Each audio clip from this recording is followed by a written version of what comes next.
This tab profit tests a 3-year term of $1 million on a life aged 60.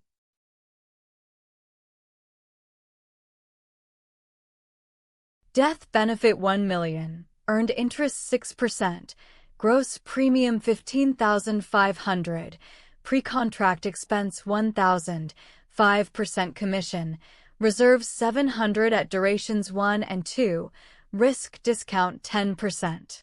Q at 60 plus T is 0.014 plus 1,000th T. At issue there is no premium yet on this layout. Profit at time 0 is minus the pre-contract expense minus the opening reserve. Opening reserve is 0, so J29 is minus 1,000. The signature starts at minus 1,000 and partial NPV is the same. Note the timing trap.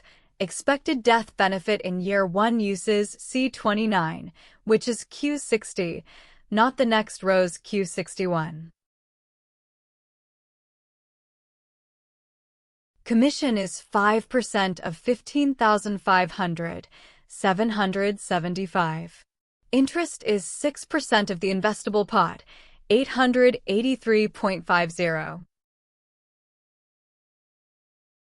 Expected death benefit is 1 million times Q60, 14,000.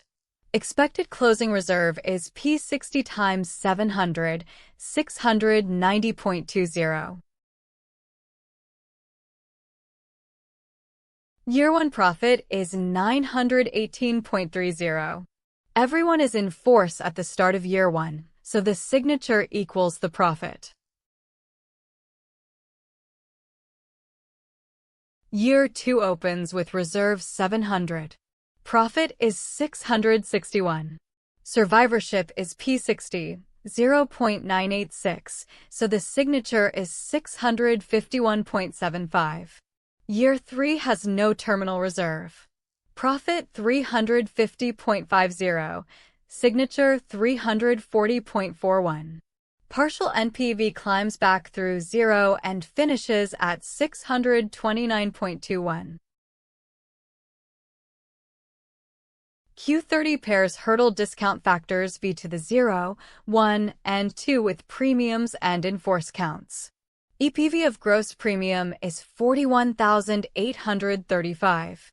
Margin is NPV over that EPV, 1.504%.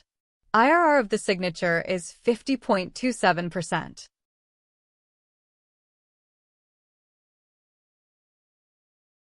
Issue strain is a deep hole. Year 1 profit almost fills it.